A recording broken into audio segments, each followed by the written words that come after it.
ఒక్కళ్ళు free service చేయట్లా, మనిషికి 1500 అడుగుతున్నారు బోట్లో. గవర్నమెంట్ బోట్సే అని చెప్తున్నారు. బట్ ఎవరు పోలీసులను అడిగితే గవర్నమెంట్ బోట్ అంటున్నారు. ఎన్డీఆర్ఎఫ్ డ్రెస్ వేసుకుని ఉన్నారు, మనిషికి 1500 అడుగుతున్నారు. ముసలోళ్ళని ఎక్కించుకోవట్లేదు, అలాగని చిన్నపిల్లలను కూడా ఎక్కించుకోవట్లేదు. డబ్బులు ఇస్తే గానీ ఎక్కించుకోవట్లేదు. అసలు ఏం సర్వీస్ చేస్తున్నారు అని అడుగుతున్నా గవర్నమెంట్ని. బోట్లు పంపించాము జనాల కోసం అంటున్నారు కదా. చేయండి, బోట్లు వస్తున్నాయి, అందరూ ఒక్క బోట్ రాలా, ఒక్క ఫుడ్ సప్లై. ప్రెగ్నెంట్ ఉమెన్ ఉన్న దగ్గరికి బోట్ రావాలి అంటే అటువైపు బోట్లు రావు, అటువైపు లోతు ఎక్కువ ఉంటుంది, పడవలు పాడైపోతాయి, మేము అటు పంపించమని చెబుతున్నారు. 3 రోజుల నుంచి ఫ్లైఓవర్ దగ్గర తీసుకొచ్చారు.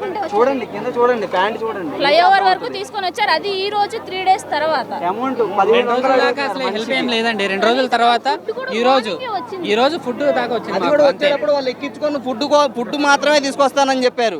రిక్వెస్ట్ చేసి ఎక్కేసి వచ్చేసాం.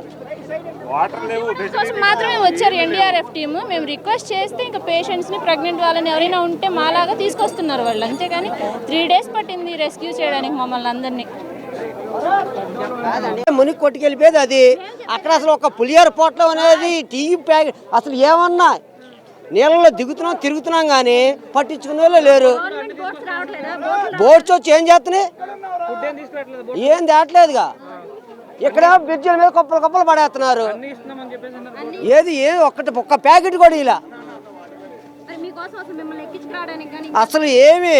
వాళ్ళే 4 ఎక్కించుకెళ్తున్నారు, మేము 4 ఉన్నాము, మాకు సరిపోతున్నాయి. బోట్లు పొజ్జాలు పడిపోయినాయి, నీళ్ళు వచ్చేస్తున్నాయి, దింపేస్తున్నారు. 3 రోజుల నుంచి చెప్పట్లే. నేను ఎందుకు బయటకు వస్తానండి? జనాలందరూ నిండిపోయి మొత్తం మునిగిపోయి సామాన్ అంతా పోయింది బయటికి. అంటే బోట్లతో ఫుడ్ పంపించట్లేదు, ఎవరు రావట్లేదండి. కావాల్సిన వాళ్ళకి ఇచ్చుకుంటున్నారు కానీ ఎన్ని కేకలేసిన మంచి నీళ్ళు కూడా ఇవ్వట్లే. నీళ్ళు ఇస్తున్నారంటే అక్కడ తెచ్చుకుందామని వెళ్తున్నామండి. చిన్నపిల్లలు ఉన్నారు, బాలెంత కూడా ఉందండి ఇంట్లో. చిన్నపిల్లలు ఉన్నారు, 20 మంది పైనే ఉన్నారు. అడిగితే ఒక్కళ్ళు ఇవ్వట్లేదు. మంచి నీళ్ళు లేవు, ఫుడ్ లేదు. పాలు అడుగుతుంటే కూడా వెళ్ళి తెచ్చుకోండి అంటే ఇంకా తడుచుకుంటూ వచ్చాం. అంటే ఇక్కడ నాయకులు కానీ ఎవరు రాలేదండి ఇంతవరకు. నాయకులు అనేది ఇంటి ముందుకే రాలేదు. ఎవరు ఓట్ల కోసం వచ్చారు, గెలిపించుకున్నారు, రాలేదండి. నాదులు లేడు. ఓట్ల కోసం అయితే ఒక్కళ్ళు పరిగెత్తుకుంటూ వస్తారు. మనుషులు ఏమయ్యారు అనేది 3 రోజుల నుంచి మంచి నీళ్ళు లేవు, ఫుడ్ లేదు, ఏమీ లేదు. ఎలాగా బోటుతో కాదు అసలు, బోటుతో కూడా బోట్ ఇంతవరకు అసలు ఆ బోట్ ఎలా ఉంటుందో మొహం కూడా చూడలే మేము. మా పిల్లలు అలాగా మా సొంతంగా తీసుకొచ్చినాం. బయటికి తేడానికంట 5000 అంట. మాట్లాడు. అన్న పంచడానికి తీసాం మేడం. ఇది ఎట్లాగో మా ఫ్రెండ్ ఫ్యామిలీ ఇరుక్కుపోయింది, వాళ్ళు తాగడానికి వెళ్తున్నాం మేము. అవును మేడం.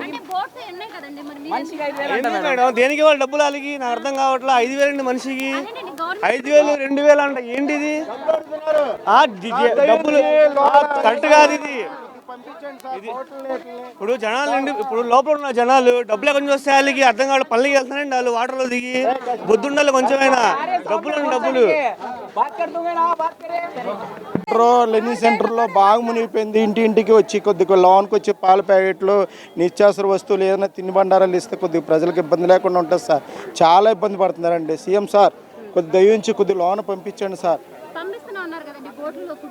వస్తున్నాయి, మా లోన్కి రాలేదమ్మా. లోన్ కొద్దిగా అందట్లేదు, ఇక్కడే వస్తున్నాయి, వంతెన మీద ఆగిపోతున్నాయి. లోన్ కొద్దిగా రావట్లేదు. కొద్దిగా లోన్ పంపించి ఏర్పాట్లు చేయమనండి. చాలా సంతోషం. చాలా బాగా చేస్తున్నారు సార్ గారు, మాకు చాలా బాగా చేశారు. మా సార్ గారు బాబు గారు చాలా బాగా చేశారు. మనం అన్నీ చూస్తున్నారు. కొద్దిగా లోన్ కూడా పంపిస్తే లోన్ పక్కగా సొందరలో కూడా చాలా సంతోషపడతాం. పట్టించుకోవట్లేదు. ఏం పంపించట్లేదు. మా మగవాళ్ళు వస్తున్నారు, తీసుకొస్తున్నారు. వాళ్ళు కూడా ఇక్కడ వరకు వచ్చి కాలు కొట్టి అక్కడే ఉంటున్నాం, పైన పిల్లలతో ఉంటాం. మరి మరి పైన ఇల్లు కదా, కింద అంతా ములిపోయి పైకి వచ్చేసాం. మరి ఇంకెక్కడికి వెళ్తే మాకు ఎవరు లేరు ఇక్కడ తెలిసిన. ఏం చేయట్లేదు. వాళ్ళు మేము ఏదైనా చెప్తేనే వస్తున్నారు. మా మగవాళ్ళు వస్తున్నారు, తీసుకొస్తున్నారు. వాళ్ళు కాలు బాగాలేదని మేము వచ్చాం. నిన్న కూడా మేమే వచ్చాం, తీసుకొని వెళ్తున్నాం. పిల్లలకి ఇంటికి 4 పిల్లలు ఉన్నారు. బోట్లు కాదు, నీటిలో వచ్చామండి. చాలా మంది మునిగిపోయిన రేకుల షెడ్లు. ఒకసారి రండి, మీరు చూడండి, అప్పుడు అనండి. ఇళ్ళన్నీ మునిగిపోయినాయి. వాళ్ళ పరిస్థితికి మేము పట్టుకెళ్ళి తలోటి చేసుకుని తింటున్నాం అంతే. వాళ్ళ వర్షం నీళ్ళు తగ్గినాయి. 2 hours నుండి చిన్న పాప ఉంది, 2 months పాప. వాళ్ళు పేషెంట్, నీళ్ళలో తడవకూడదు. కనీసం ఒక చిన్న బోట్ రండి అంటే బోట్లు అక్కడ పెట్టుకొని నుంచున్నారు. కానీ ఎన్డీఆర్ఎఫ్ వాళ్ళు కానీ ఎవరు లేరు రెస్పాన్స్. డిపార్ట్మెంట్ వాళ్ళు ఒక డ్రెస్ లేదు కనీసం, పోనీ ఎవరిని అడగాలో తెలియదు. రామంటున్నారు, గట్టిగా మాట్లాడితే బోట్ దింపేస్తున్నారు. ఎక్కిన వాళ్ళని కూడా బలవంతంగా దింపేస్తున్నారు. బోట్ వేసుకొని తిరుగుతున్నారు కానీ కనీసం వచ్చే సందులో పిల్లల్ని కానీ పెద్దోళ్ళని కానీ ఎవరిని తీసుకెళ్ళడం చేయాలి కదా.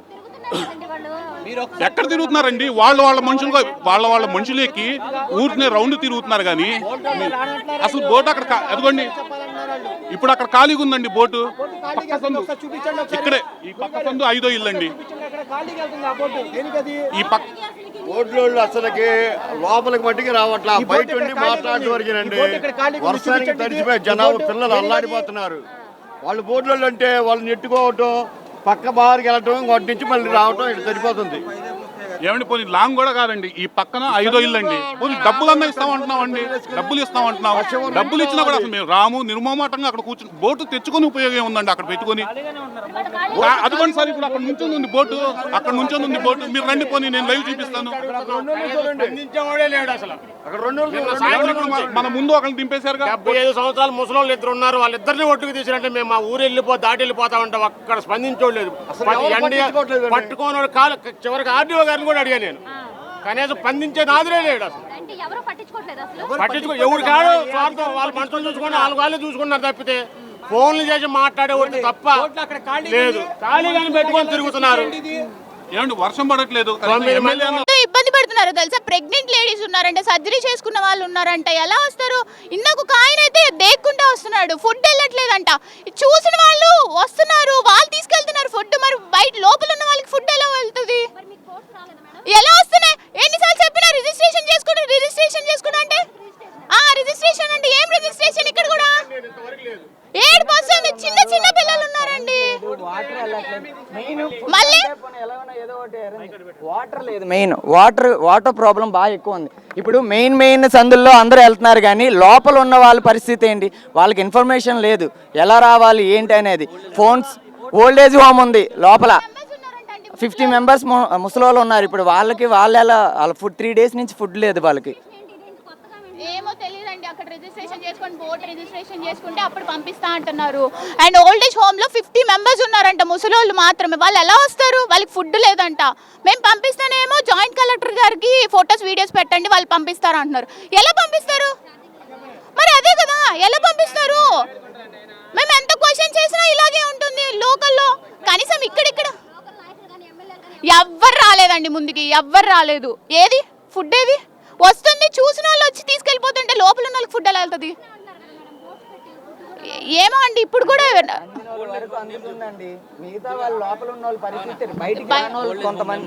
చాలా మంది బయటికి రాని వాళ్ళు ఉన్నారు. అమ్మా సేవా సమితి అని ముసలోళ్ళు ఉన్నారు, వాళ్ళు బయటకు వచ్చి చెప్పలేరు. సో వాళ్ళకి వెళ్ళట్లేదు. ఇప్పుడు బయట ఉన్న వాళ్ళకి కొంచెం కుర్రోళ్ళకి యూత్కి ఓకే పర్వాలేదు, కానీ ముసలోళ్ళకి వాళ్ళకి కష్టం కదా. వాళ్ళకి ఇప్పుడు ఆపరేషన్ లేకుండానే మోకాళ్లకు ప్లాస్మా ట్రీట్మెంట్. మీ ఆర్థోపెడిక్ సమస్యలన్నిటికీ రోబోటిక్ టెక్నాలజీ ద్వారా తక్కువ ఖర్చుతో శాశ్వత పరిష్కారం. ఫ్రీ కన్సల్టేషన్, ప్రతి ట్రీట్మెంట్ పై 20% డిస్కౌంట్. ఈ ఆఫర్ కొద్ది రోజులు మాత్రమే, త్వరపడండి. V9 hospitals 9281465842.